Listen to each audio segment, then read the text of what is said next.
আসসালামু আলাইকুম প্রিয় শিক্ষার্থীবৃন্দ, আশা করি যে যেখানে আছো আল্লাহর অসীম কৃপায় কুশলী আছো। কোভিড-19 কারণে দীর্ঘদিন যাবৎ আমাদের শ্রেণীকক্ষের পাঠদান বন্ধ রয়েছে।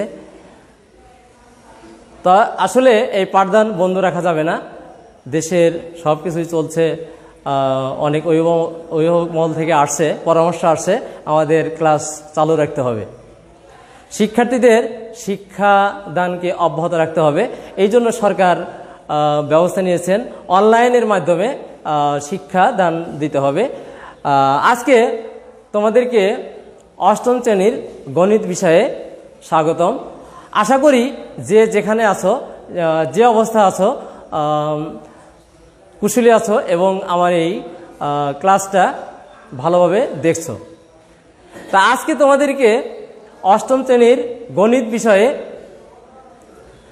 অধ্যায় 1 পাঠ শিরোনাম প্যাটার্ন সম্পর্কে শিক্ষাদান করা হবে। এই বিষয়ে তোমাদের দৃষ্টি আকর্ষণ করছি। আশা করি যে যেখানে আছো খাতা কলম নিয়ে বসেছো এবং মনোযোগ সহকারে শুনবা, এই প্রত্যাশায় আমি শুরু করছি। তাহলে আগে বলেছি আজকের পাঠদানের বিষয় হলো গণিত শ্রেণী অষ্টম অধ্যায় প্রথম, আর পাঠ শিরোনাম প্যাটার্ন। এই অধ্যায়ে ঢুকি আমাদের যে কথাগুলো না বললে নয় সেগুলো হলো, প্রথমেই আমাদের জানতে হবে প্যাটার্ন কি, তারপরে জানতে হবে ম্যাজিক বর্গ কি, তারপরে ফিবোনাকি সংখ্যা কি। ইতিমধ্যে তোমরা ক্লাস 1 থেকে কয়েকটি ক্লাস পার হয়ে এসেছো, অনেক কিছু শিখেছো। তা আরও কিছু বলতে আরও অনেক কিছু তোমাদের জানতে হবে, শিখতে হবে। তা আসলে আমরা জানি 0 থেকে 9 পর্যন্ত এই প্রতীকগুলোকে কি বলা হয়?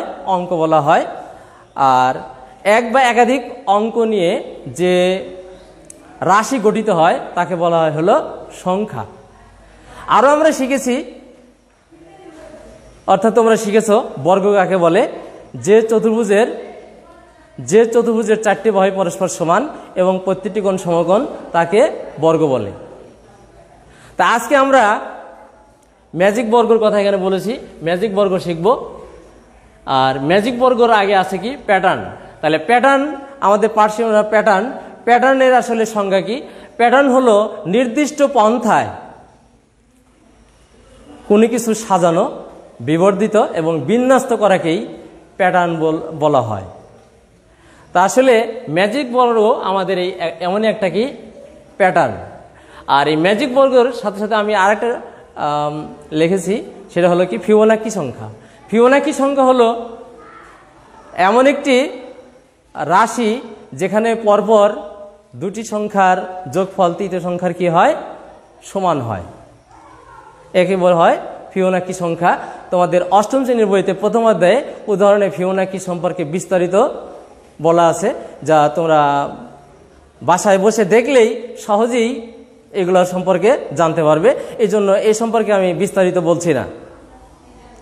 তা যে সম্পর্কে আমার তোমাদেরকে শিক্ষাদান করার বিশেষ প্রয়োজন, যেটা বাসায় বসে বসে শিক্ষা সম্ভব না, তোমাদের দিক নির্দেশনা দরকার, সেই সম্পর্কে আমি বলছি।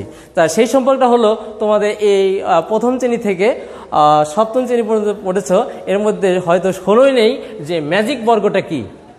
ম্যাজিক বর্গ হলো এমন একটা বর্গ, ম্যাজিক বর্গ হলো এমন একটা ছক যে ছকের পাশাপাশি উপর নিচ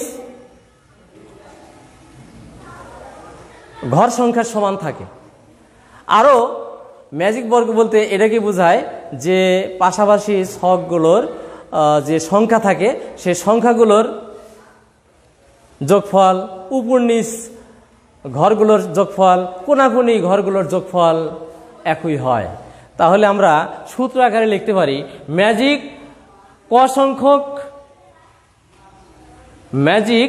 সংখ্যা বা ক্রমের ম্যাজিক সংখ্যা হবে হলো ক ইন্টু কস্কট যোগ 1 ডিভাইডেড বাই 2। আবার বলি, ক ক্রমের ম্যাজিক সংখ্যা হবে ক ইন্টু ক স্কোয়ার প্লাস 1 ডিভাইডেড বাই 2। এইটা আমরা প্রমাণ করব। তা আসলে আমি এখানে বোর্ডে একটা ছক অঙ্কন করেছি। তা আসলে প্রথমে আমি স্টার দ্বারা বিশেষভাবে চিহ্নিত করেছি যে আসলে একটা কি বর্গ কেমন। তা আসলে আমি প্রথমে একটা বর্গ এঁকেছি, কিন্তু আসলে এটা তো বর্গ না, এটা হলো ম্যাজিক বর্গ। এই ম্যাজিক বর্গে পাশাপাশি উপর নিচ সমান সংখ্যক ঘর থাকে, যা আগে আমি বলেছি। তা লক্ষ্য করো যে আসলে এই পাশাপাশি ঘর সংখ্যা আছে 1 2 3 4 5, উপর নিচেও ঘর সংখ্যা আছে 1 2 3 4 5, এটা 5। আচ্ছা, এর সাথে আমরা যাই কিছুই করি এর সাথে আমাদের একটা কলাকৌশল থাকেই। আর মুখস্থ বিদ্যা তো অনেকটা মূল্য আছে, মুখস্থ ছাড়া তো অনেকই হয় না। তোমরা জানো যে দুনিয়াতে যতগুলো গ্রন্থ আছে আল কোরআন এর হাফেজ সংখ্যা বেশি। যাদের মানে মেধা আল্লাহ প্রদত্ত, আল্লাহ যাদেরকে মেধা দিয়েছেন তারা মেধার দ্বারাই আল কোরআনের 114টি সূরা 6666টা আয়াত কত সুন্দরভাবে মুখস্থ করে রেখেছে। এটা আসলে মুখস্থের কারণে, তারা অর্থ জানে না, অনেকেই অর্থ জানে না, মেধার কারণে, সৃষ্টিকর্তা প্রদত্ত মেধার কারণে এটা কি করেছে, তারা ঠোঁটস্থ মুখস্থ করে রেখেছে। এবং এই হাফেজদের সম্মান আল্লাহর দরবারে অনেক উঁচু স্থানে অনেক বেশি। তো এবারও আমাদের একটা কৌশল প্রয়োগ করতে হবে, যেখানে আমাদের এইটা আমরা বর্গটা আঁকাবো, ম্যাজিক বর্গ। তা আসলে আমার উল্লেখ করা হয় নাই, তোমাদের পাঠ্য বইতে অষ্টম শ্রেণীর গণিত বিষয়ে প্যাটার্ন অধ্যায়ে 3 ক্রমের ম্যাজিক বর্গ রয়েছে, 4 ক্রমিক ম্যাজিক বর্গ রয়েছে, এবং কি পন্থায় কোন পন্থায় ওগুলা পূরণ করা হয়েছে সেখানে তোমরা যদি একটু বাসায় বসে লক্ষ্য করো তাহলে কিন্তু সেগুলো সহজেই বুঝতে পারবে।